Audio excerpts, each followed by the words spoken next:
Hello, listeners / viewers, aka Lewers. This is the last installment of Dear Rach and Soph for 2025, and it is with me, Sophie Green, on my lonesome, because Rachel Johns has 2 books to write at once. So I figured I'd let her off for new releases. She has many things to do, and I also have a few things to do, which is why it's taken me until December to tell you about the October and November new releases. And I'll also fold some December new releases into this episode, but it will be the last for 2025. And we thank you very, very much for your time and attention this year. We have managed to get out quite a few episodes. We've read a lot of books. We've interviewed a lot of other writers and assorted people and had a wonderful time. And now we're going to have a little break and we plan to be back next year. I always have to say we plan to be back because who knows what's going to happen in this life, but we certainly plan to come back. And thank you so much for your messages, your comments on our various social media platforms. We really, really appreciate it. So, if you are a writer who has a novel coming out in 2026, we also take children's writers and, hey, nonfiction. If you're listening, watching, and you're writing nonfiction, we'll accept that too. If you have a book coming out in 2026 and you would like to tell us about it so we can include it in our new releases episodes, there is a Google form which Rachel made that is linked in my Instagram bio and probably linked in hers too. I forgot to check before I said this, but definitely linked in my Instagram bio. And we would love it if you could let us know via that means if you have a book coming out. We do not have a comprehensive list here. We do not have the capacity to go and seek out every new release. I think it's, part of the issue is that it's hard to find out about new releases. That's why we are doing this, but we are relying on information being reported to us. So what you're about to hear is a list of releases that either authors or publishers have told us about. It is not comprehensive for everything that's been out. That's just the way it goes. So I will now go to the October 2025 releases, and I'm going to start with the category of romance and a rom-com published by HarperCollins and written by Steph Vizard called A Smart Girl's Guide to Second Chances. And the tagline is, "What happens when the man who broke your heart reappears just before your wedding?" Next, it was out in time for Halloween, and it is Ghosted by Amy Hutton. I'm holding it up. And published by Simon & Schuster, Paranormal Romance, Exorcisms, An Ex-Boyfriend, and One Hell of a Haunted House. Holly can't decide which is scariest. Now, if you are listening and not watching, you will not see the very cute sprayed edges featuring many little Caspers floating around. It's a lovely package. And I've encountered Amy several times at events in Sydney because she lives in the same town I do. So, Ghosted by Amy Hutton, showing it one more time. Next up, we have Rural Romance, Shadows of Wildstone by Mandy Magro, whom a lot of you will know because she's a bestseller and she has published many, many books published by HarperCollins.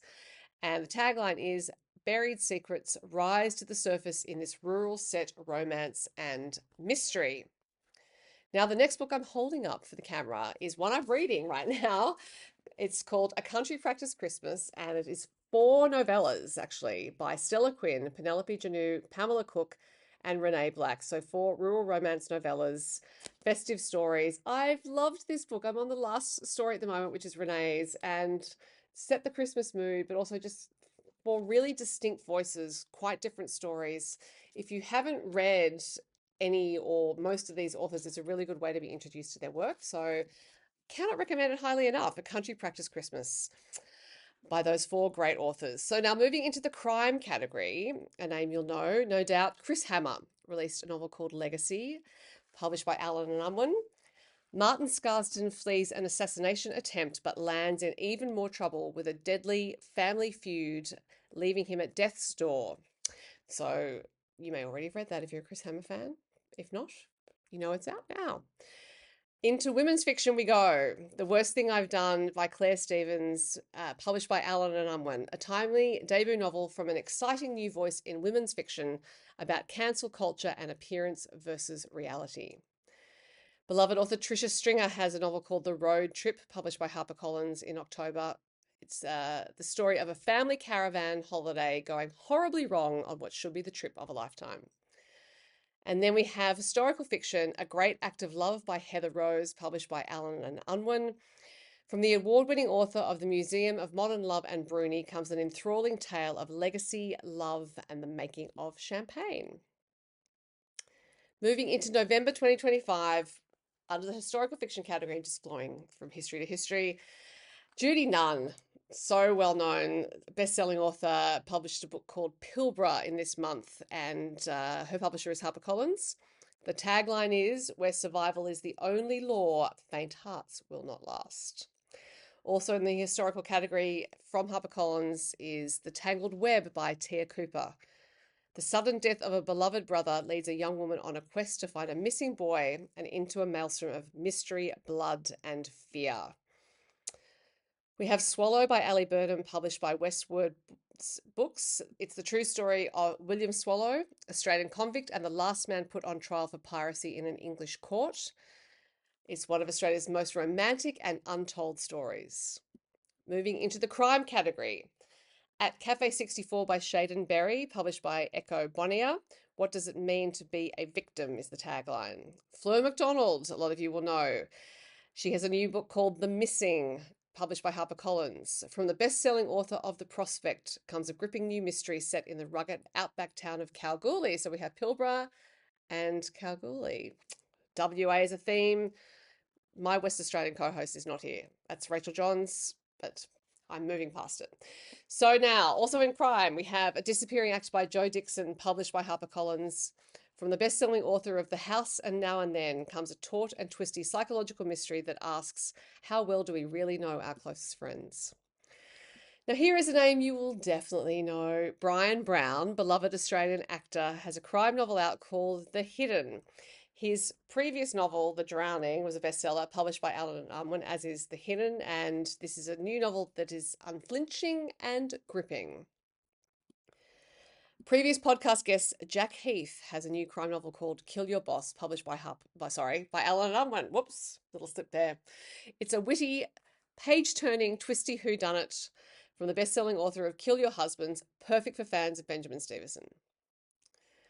We also have, and this is a bittersweet entry because it's by Kerry Greenwood, who died this year. It's Murder in the Cathedral, the new Miss Phryne Fisher mystery, published by Allen and Unwin.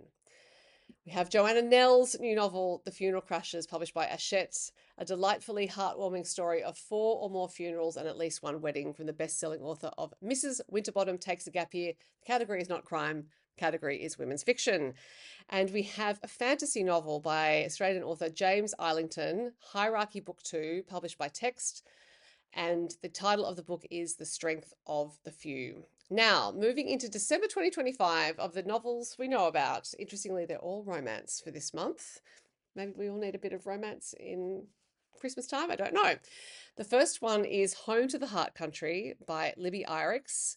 It's rural romance / romantic women's fiction, published by HQ. The perfect heartwarming romance debut for 2025's Christmas about belonging and neurodivergence from a fresh new voice. Then we have former podcast guest Carly Lane. I am holding up her new one, Rumour Has It. She has sold over 650,000 books, and this is her new page-turning, thrilling rural romance. So there you go. It says on the back, perfect to read on a plane, train, or beachside holiday. I could not agree more with that statement about Carly's work. The last title to mention for you is Power Moves. I'm also holding it up, by Lisa Ronald. It's a rom-com published by Allen and Unwin. From the author of the best-selling special delivery, Power Moves is a rivals to lovers, laugh-out-loud rom-com with all the sizzling heat and banter of Sally Thorne's The Hating Game. So I hope you can find a lovely new read out of all of those. I am sure there's at least one, if not many more in there, and I hope also that you get to spend some time over Christmas and New Year, or whatever your celebrations or festivities are, reading, relaxing, powering down and powering up again. Again, thank you very much for your time with Dear Rach and Soph this year. It's lovely knowing you're out there. It helps keeps us motivated. At times we may be a little tired and emotional, But yeah, thank you. We'll see you next year.